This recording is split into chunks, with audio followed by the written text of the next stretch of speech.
à tous et bienvenue, ravi de vous accueillir sur le plateau de Fenêtres sur Arfis, émission spéciale enregistrée depuis les studios de l'école, car cette année, l'Arfis fête ses 25 ans.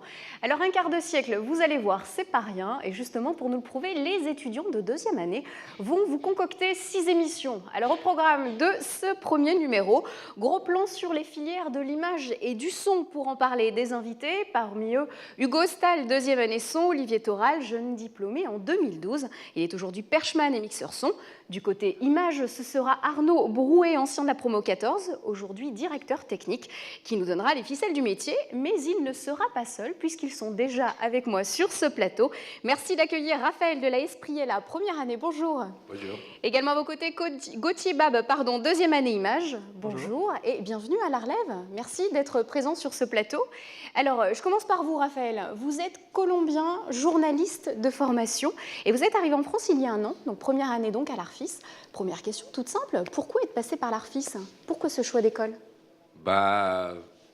Du coup, c'est le pays, la France, c'est pour sa expérience avec l'image et tout qui est autour de ça. Tous les théoriciens de l'image sont français, Deleuze, Barthez, tout ça. Et après, j'ai essayé pas mal des écoles et j'ai fait un bilan entre coûts, ville et école. Et voilà, l'Arfis a gagné. Voilà, en tout cas, vous êtes bien arrivé. Lyon, ville, berceau du cinéma quand même, c'est pas rien. Alors, au niveau du choix de filière, vous êtes en première année, vous n'avez pas encore fait le choix ou peut-être? Ouais, j'ai choisi image. Depuis que j'ai venu de la Colombie, c'est toujours image. Et pourquoi l'image justement? C'est quoi qui vous plaît dans cette filière? Je suis journaliste, j'ai travaillé dans un documentaire. Et dans les documentaires, il y a toujours un format qui c'est la tête qui parle. Et moi, je vais essayer de parler plus avec l'image, moi avec la voix, d'être le plus objectif possible.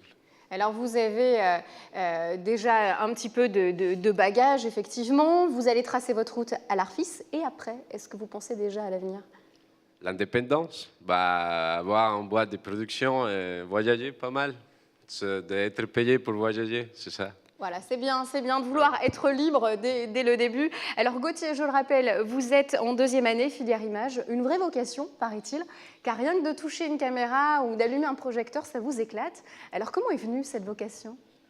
Tout simplement parce que, étant tout jeune, moi je viens d'une famille d'agriculteurs, et donc du coup j'ai souvent été à traîner dehors, tout ça, mais ce qui m'a quand même le plus plu, ça a été de m'enfermer des heures durant dans une salle noire à regarder des films. Donc du coup, je me suis vite détourné de mes origines pour me lancer dans le cinéma et essayer pourquoi pas, de raconter quelque chose avec ça. Donc c'est bien ce que vous nous dites, on n'est pas obligé d'avoir une longue famille d'intermittents. On peut aussi rentrer dans ces filières-là sans avoir un bagage spécifique. Quelle a été la réaction de l'entourage suite à l'annonce de « je veux faire les métiers du cinéma » ? Forcément un peu perplexe, vu qu'au début, mine de rien, c'est quelque chose qu'on ne connaît pas vraiment. C'est des métiers qui paraissent assez inabordables, qui n'ont pas vraiment de débouchés en tant que tels. Donc du coup, ça a été vraiment une façon de fonctionner qui, lorsque je l'ai annoncé à tout le monde, ça a forcément surpris un peu. Mais bon, au final, ils ont accepté. Et puis, je les remercie du coup pour m'avoir encouragé à continuer dans cette voie. Voilà, puis on voit quand vous en parlez, vous avez des étoiles dans les yeux. Alors, contrairement à Raphaël, vous avez déjà une option, c'est l'option image. À quel métier est-ce que vous êtes formé ? On est formé en fait un peu, c'est plus spécifiquement le cadre, mais on touche beaucoup à l'éclairage et à la machinerie. Donc, du coup, on va être formé à maîtriser un peu tous les métiers qui vont concerner l'image, bien qu'on va se former néanmoins à la technique visuelle en tant que telle. S'il fallait en choisir un de métier, ça sera lequel ? Moi, ça sera le cadre, donc assistant cadre ou deuxième assistant cadre. Voilà, toutes ces personnes qui sont derrière ces caméras et qui nous permettent d'être bien cadrés aujourd'hui. Alors, notre prochain invité, lui aussi, a fait le choix de la filière image. Merci d'accueillir Arnaud Brouet, promo 14, et place à la séquence Fenêtres sur image.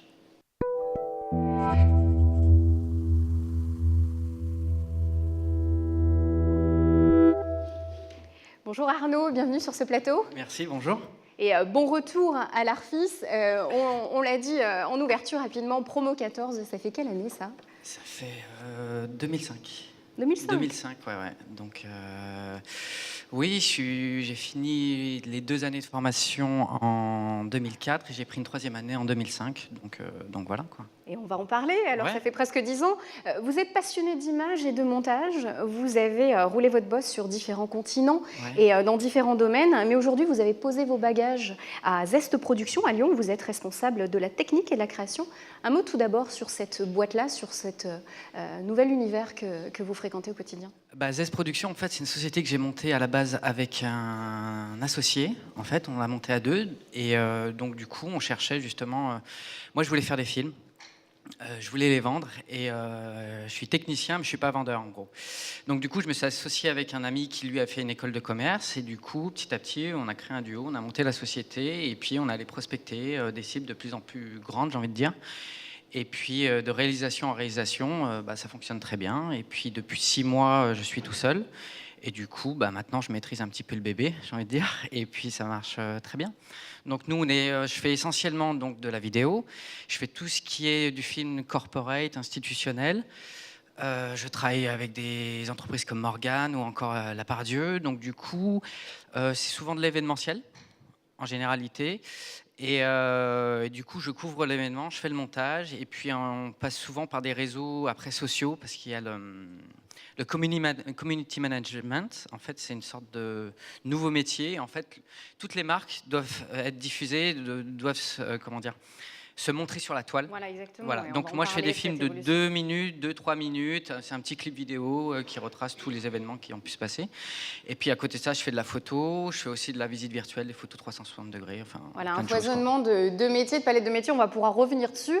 Ouais. Première chose, vous avez répondu présent tout de suite, bien que vous ayez un planning assez chargé, pour fêter les 25 ans de l'Arfis sur ce plateau. Qu'est-ce que vous attendez de cette émission ? Qu'est-ce que j'attends ? Mais c'était un peu de revenir au bercail. Voir l'évolution, parce qu'en fait, depuis que je suis parti, j'ai pas eu beaucoup de temps pour revenir. Et du coup, je vois l'évolution qui est énorme, quoi. Plutôt impressionnante. Ouais. Alors, on va tout de suite se remettre dans le bain de la promo 14 et redécouvrir un film réalisé par ses étudiants, si je vous dis Mrs. Murphy. Oui, ça j'ai hâte de le revoir.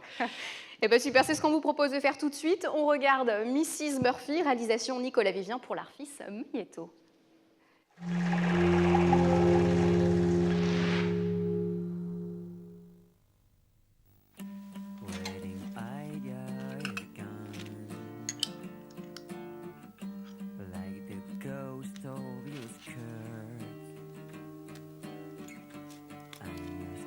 Was so nice that I forget your legs, and your legs were so nice that I forget your face, that I forget your face.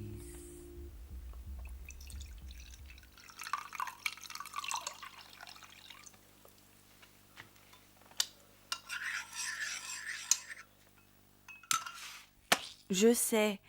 La tartine tombe toujours du côté de la confiture. Loi de Murphy. Au début, c'est emmerdant, mais bon, après, c'est une question d'habitude. Moi, ça m'arrive presque tous les jours.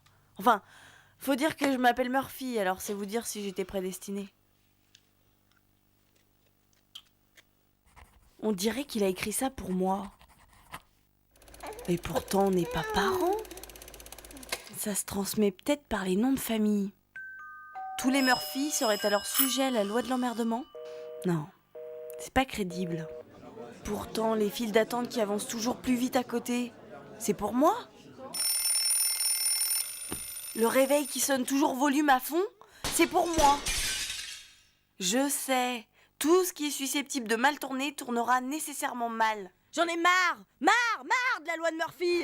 Si je le voyais Murphy, je lui casserais la gueule.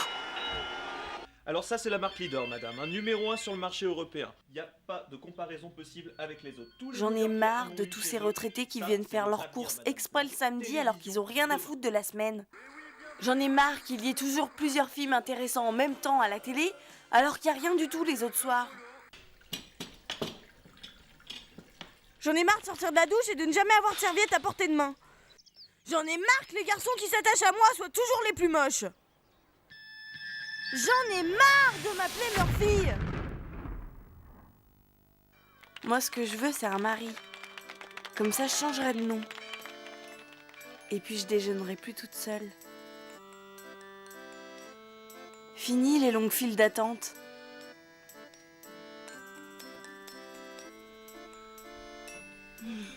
Fini les réveils pas possibles.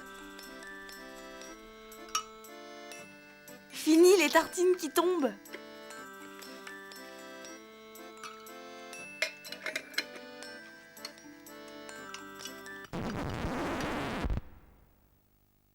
De toute façon, des tartines, j'en mange plus.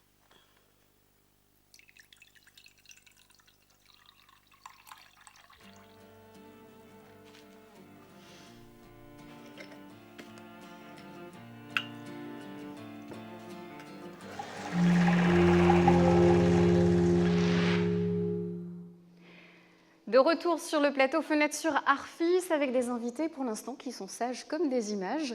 On vient de voir Mrs. Murphy, un film réalisé par la Promo 14, un film réalisé sur pellicule, si je me trompe. Ouais, 16 mm. Ouais. Et on peut remarquer, pour ceux qui ont eu l'œil, Bérengère Krief, qui aujourd'hui fait partie des talents de la comédie française. C'est plutôt sympa, donc on voit qu'il y a plein de talents au sein de cette école. Arnaud, quel effet de voir un tel chef-d'œuvre étudiant? Ce qui est marrant, c'est que je me suis revu dans les images, donc j'ai pris 10 ans, donc ça se voit. Et ça fait un peu bizarre, mais sinon, non, c'est super de le revoir parce que je ne l'ai pas vu depuis un moment. Et ce qui est génial, c'est que on se rappelle, on se remémore du boulot qu'il y a eu avec ça, quoi. Parce que là, on était en pellicule. Là. Donc, justement, c'était quoi le contexte de l'époque? C'était un exercice? C'était un télé? C'était quoi? En fait, là, on était vraiment dans l'ère en fait, où on nous expliquait ce qu'était la pellicule, on est dans le métier du cinéma, mais on avait aussi le côté numérique qui arrivait, donc on était vraiment entre les deux. Et du coup, on avait deux types de projets de fin d'année. On avait un reportage à faire en numérique et puis un court-métrage en pellicule, quoi. Donc du coup, voilà. Donc après, c'était un peu compliqué. C'est-à-dire qu'avec la pellicule, vous n'avez pas droit à l'erreur, quoi. C'est-à-dire que la pellicule, c'est un autre budget. Ça coûte cher, ouais. Donc du coup, quand on se mettait vraiment à tourner, c'est pas comme le numérique, et je le vois aujourd'hui. Moi, je tourne à l'appareil photo ou même d'autres caméras. Je rate le plan, si je peux le refaire, voilà, quoi. Et donc du coup, ouais, beaucoup de boulot. Et puis, et au final, je pensais qu'il allait mal vieillir. Pas tant que ça. Pas si mal. Ouais. Alors, est-ce que déjà à l'époque, il y avait une préférence cinéma, audiovisuel? Est-ce que les choses ont changé rapidement après au fil de votre parcours? Alors pour faire simple, c'est que moi je suis passionné de cinéma, un peu comme toutes les personnes qui sont là. Et par contre, la différence, c'est que dans ma promotion, j'ai vu des gens qui sortaient directement du bac et qui ont fait l'ARFIS. Très bien. Moi, j'ai fait autre chose. J'ai fait un BTS à côté parce que je voulais continuer, miser un petit peu la sûreté pour trouver du travail après. Mais pendant mon BTS, je me suis dit, c'était action commerciale, donc rien à voir, que je voulais, que ma passion, c'était vraiment le cinéma. Donc du coup, une fois que j'ai fait mes 2 ans, j'ai passé mon BTS commercial, très bien, bam, ok, je suis parti à l'ARFIS et là, j'ai vraiment vu que c'était ça qui me plaisait, quoi. Donc voilà. C'est en faisant, de toute façon, qu'on devient forgeron, comme on dit. Ouais. Alors, un mot peut-être sur la technique dont vous parliez. Quel recul vous avez aujourd'hui sur l'évolution de la technique? On regarde Raphaël et Gauthier, on sait qu'aujourd'hui, ils touchent principalement numérique. Que dire cette évolution? Est-ce qu'ils ont plus de chance ou au contraire, il leur faut être plus technique, plus geek? Je sais pas, je suis partagé parce qu'avant, quand on était plus pellicule, tout se faisait à l'école. On l'apprenait pas comme ça, en fait. Donc si on sort avec un bon cursus, on a bien appris, on est débrouillard, on peut y arriver facilement.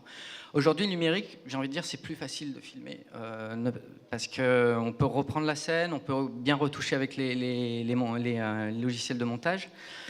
Et puis je le vois tous les jours sur Internet, c'est-à-dire qu'il y a des autodidactes, des gens qui font des films sur Internet et qui n'ont pas fait d'école et qui maîtrisent totalement. Donc c'est un petit peu difficile de dire quel est le plus facile, quel est le meilleur moyen, mais en tout cas, je pense que l'ère du numérique est vraiment positive et elle permet des choses hallucinantes, quoi.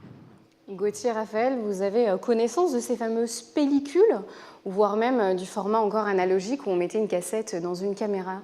Gauthier? Oui, nous, du coup, on n'y a jamais vraiment touché. On a eu un cours théorique dessus, histoire d'être au courant si jamais on est amené à bosser dessus, mais je pense que maintenant, c'est une ère qui est révolue, et pour un bien ou pour un mal, parce que bon, c'est sûr que ça a beaucoup moins de charme de bosser avec. Avant, ça faisait vraiment un vrai métier, alors que maintenant, comme l'a dit Arnaud, il y en a beaucoup plus qui peuvent... tout le monde peut se faire sa tambouille, donc du coup, c'est une difficulté qui s'est déportée, en fait. Est-ce que d'après vous, ça apporte plus de, on va dire, plus de facilité pour pouvoir filmer? Est-ce que c'est plus facile, justement, pour ceux qui imaginent que chacun peut devenir réalisateur chez lui? Comme on vient de l'évoquer sur la toile, on a pas mal de vidéos. Est-ce qu'il faut autre chose quand même? Parlez-nous de votre formation peut-être. Il y a de tout, comme il l'a dit. Il y a des gens que jamais ont touché une école. Il y a pas mal de documentaires, par exemple Tarnation. C'est un garçon qui, depuis qu'il est né, il a pris tout et avec Movie, je sais pas, le logiciel de Movie Maker, il a fait un documentaire incroyable qui a gagné Sundance et il n'a jamais touché une école. Et par contre, il y a de tout dans la vie. Voilà, il suffit d'aller sur Internet pour voir effectivement n'importe qui prendre un appareil photo, une caméra et faire ses films. Je veux préciser quand même que oui, on peut tout faire, on peut être autodidacte, mais après, il faut avoir la façon de monter, c'est-à-dire qu'on peut filmer, on peut faire appuyer sur enregistre sur un appareil photo, sur une caméra, faire du movie maker. Après, n'empêche qu'il faut quand même la patte, il faut avoir l'œil pour filmer. Donc ça, voilà, c'est ce que je veux préciser aussi. Arnaud, un petit conseil à nos étudiants qui sont en ce moment à l'ARFIS, un petit conseil pour l'avenir dans la filière image. Pour l'avenir ? Ouais. D'être passionné. Je pense qu'il faut jamais... parce que moi, quand je suis arrivé dans le milieu professionnel, souvent, j'étais un petit peu timide. Donc ça, c'est un peu obligatoire quand on débute. Mais on tombe souvent sur des poudres aux yeux. C'est-à-dire que je discutais avec des gens qui me disaient « Ah, tu maîtrises pas ci, tu maîtrises pas ça, tu fais pas ci, tu fais pas ça. » Donc, toi, tu arrives, tu dis « Non, ça, oui. » Puis on s'aperçoit que petit à petit, il y en a qui sont vraiment bons, puis il y en a qui c'est de la poudre aux yeux. C'est-à-dire qu'il ne faut jamais douter. Il y a plusieurs fois où on me disait, lui, il est impec, il fait un cadre et tout ça. Je me suis retrouvé à monter ces images et il y avait des problèmes de son, il y avait des problèmes de surexposition. Donc ça fait relativiser et se dire, bon, voilà ce qu'on fait, c'est pas mal. Il faut continuer, il faut aussi, moi je passe mon temps sur Internet, voilà, aller voir comme des sites comme YouTube, Vimeo, enfin des choses comme Fubiz où ils vous apportent des idées nouvelles sur la façon de filmer, et ça c'est super, quoi. Surtout dans un milieu où on me demande régulièrement des idées. Il faut être force de proposition. Donc, des fois, ça vient de moi. Des fois, je me dis, non, je suis pas Kubrick ou n'importe qui. Donc, du coup, je prends mes idées sur Internet. Voilà, donc gardez l'œil ouvert. Gauthier, Raphaël, merci de nous avoir accompagnés pour cette première partie. Bonne continuation à l'ARFIS. L'émission, quant à elle, continue. Arnaud, vous restez avec nous. On va découvrir la filière son. Place à la séquence fenêtre sur son. Alors, que serait l'image sans le son? Certains vous diraient The Artist et d'autres que ce serait bien triste. On va demander l'avis à notre prochain invité. Merci d'accueillir Olivier Toral, jeune diplômé de la promo 2012. Filière son, bien sûr. Place à la séquence fenêtre sur son.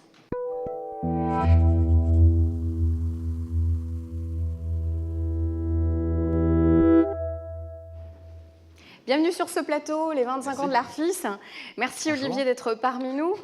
Alors, vous avez quitté il y a peu l'école, c'était en 2012, mais vous avez quand même aujourd'hui un petit bagage. Vous avez travaillé sur des courts-métrages et des longs-métrages en tant que perchman ou mixeur son. Est-ce qu'on peut déjà donner une définition de vos métiers?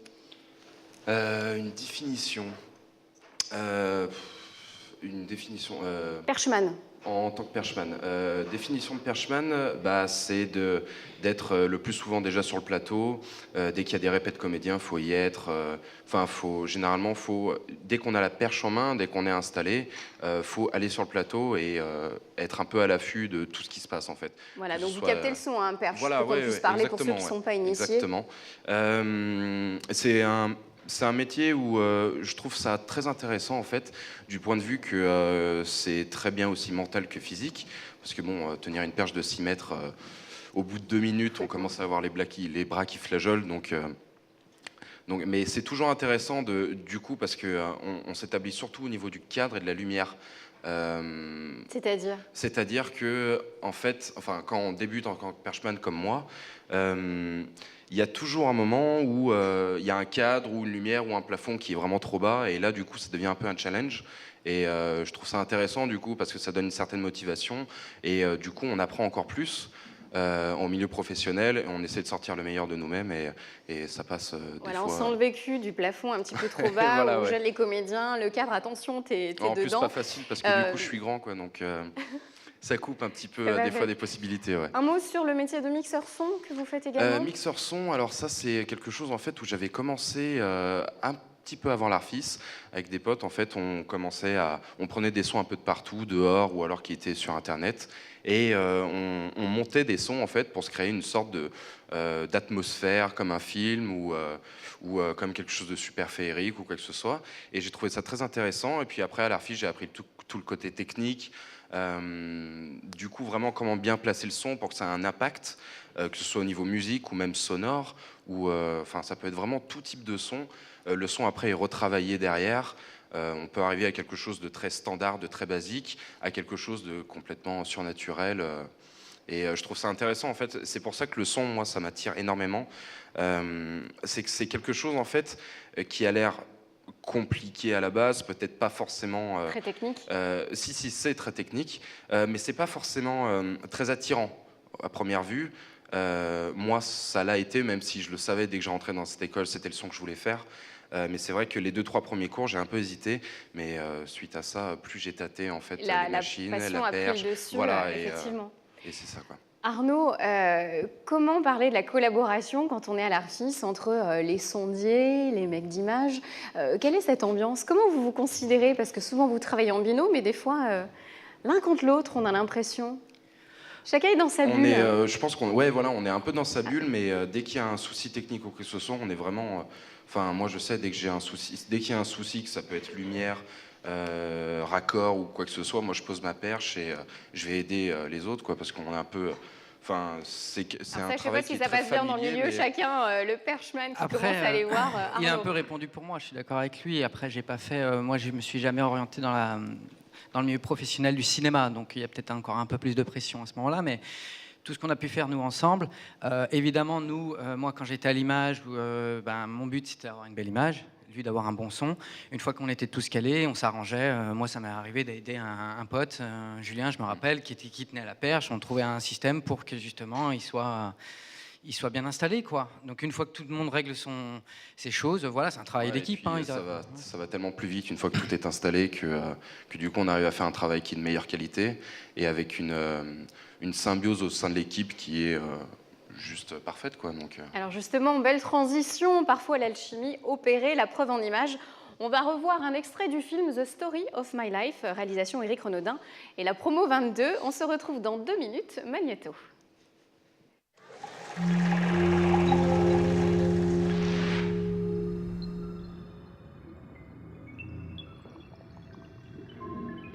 On a un problème avec toi, Coco. Ton script. C'est un pompage intégral de quelque chose qu'on a déjà lu. Pas de bol, hein? C'est impossible. C'est une histoire qui m'est arrivée à moi. C'est impossible. Ah oui?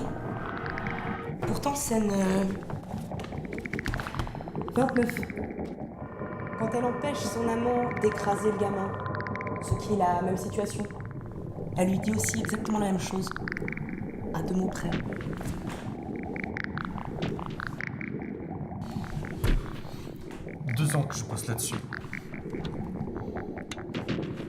Madame, justement, je voulais vous parler. J'ai découvert un truc idiot. J'ai briqué. Si tu crois que tu vas me niquer. Doucement, on est pas dans un film.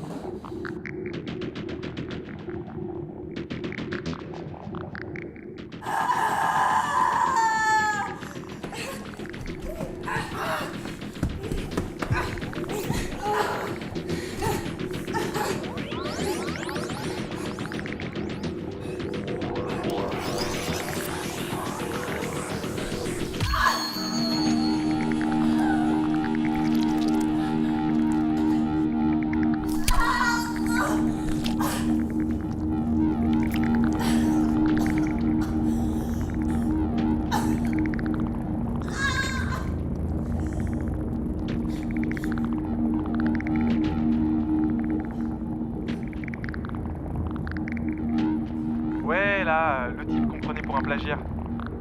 C'est une erreur de ma part.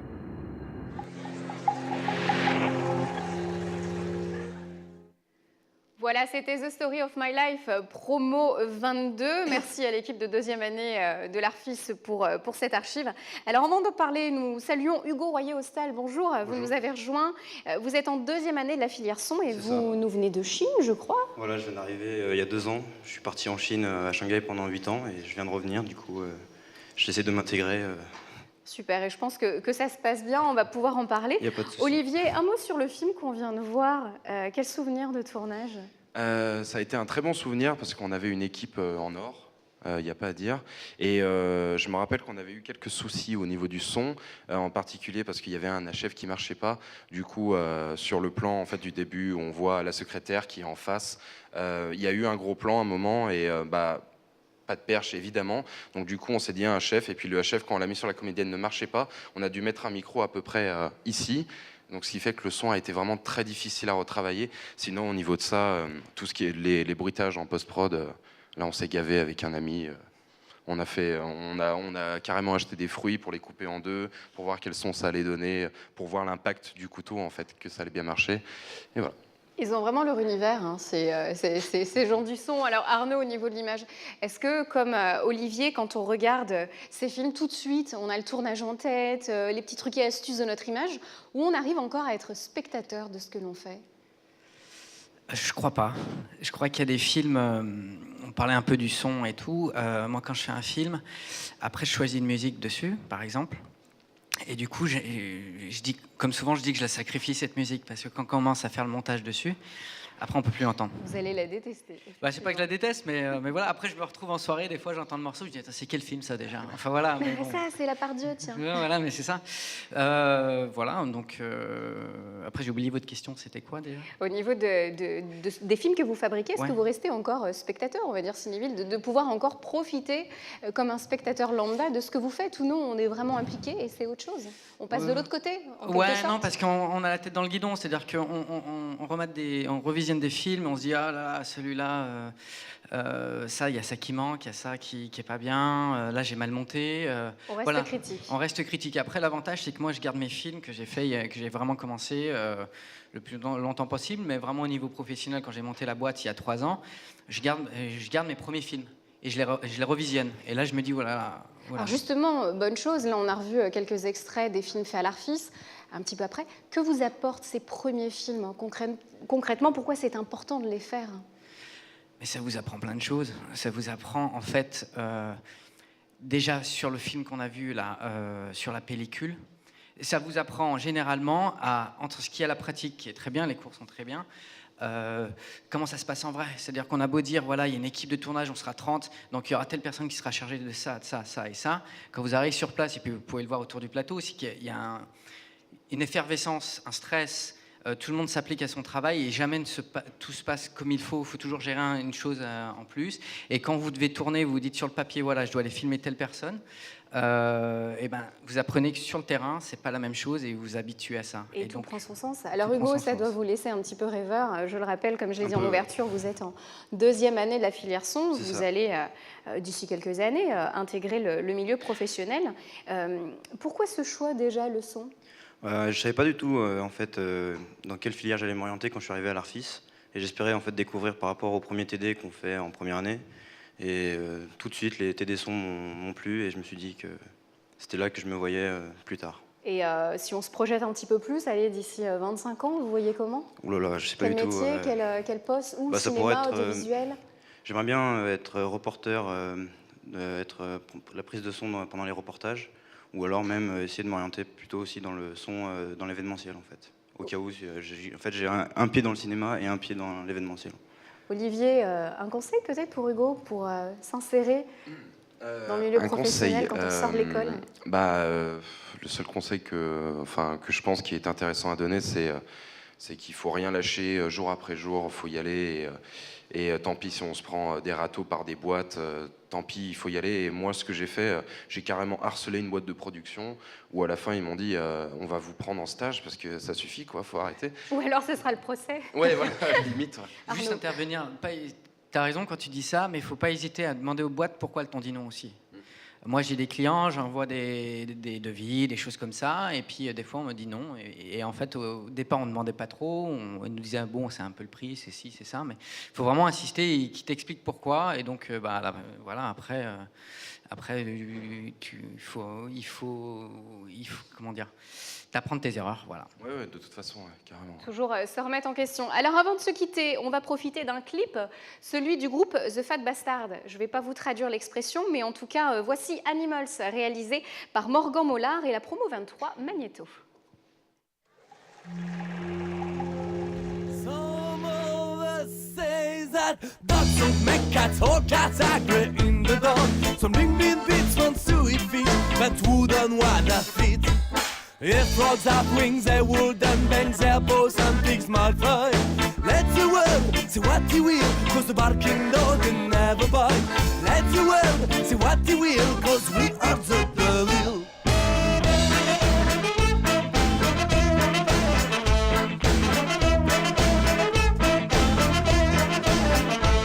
It's topsy-turvy, nasty-testy, looking for something weird.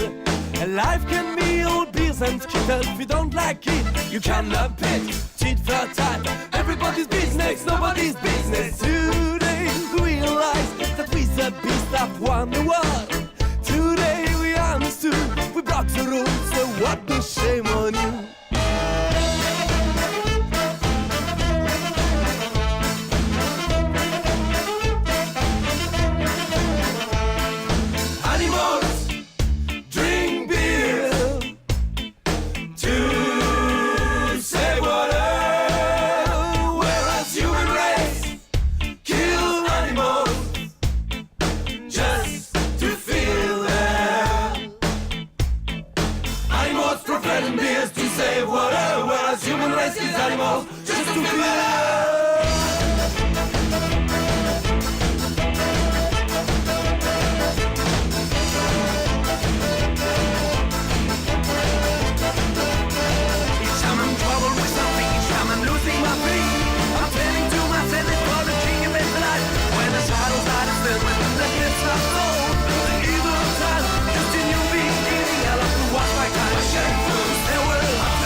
The choosers never say yes, you won't be the loser. Sun is rises before me, but I make my better after him. I don't care, cause we are even, let's meet in heaven. Voilà, c'était Animals de la promo 23 du groupe Fat Bastard. C'était un peu notre cerise sur le gâteau aujourd'hui. Nous arrivons à la fin de cette émission. Alors, dernier tour de table avec nos invités. Quel souhait pour l'Arfis? Allez, soit un souhait pour l'école, pour les anciens élèves ou les nouveaux? Arnaud? Pour l'école, qu'elle grandisse encore plus. Enfin, déjà là, je pense qu'elle a une taille assez énorme comparée à ce qu'elle était avant quand j'y étais. Donc qu'elle continue comme ça, qu'elle forme des gens passionnés et voilà. Et puis pour les gens qui sont à l'Arfis, moi je leur souhaite de trouver du boulot, ça c'est normal, mais surtout d'en vivre, d'être passionné et d'arriver à associer les deux. Voilà, de faire un métier qui vous plaît et de gagner votre argent avec ça et se battre, tout le temps se battre et garder confiance, tout le temps confiance en soi, quoi. Hugo a les yeux grands ouverts, un petit message, vous avez vu les paroles d'Arnaud? Avec importance, ouais.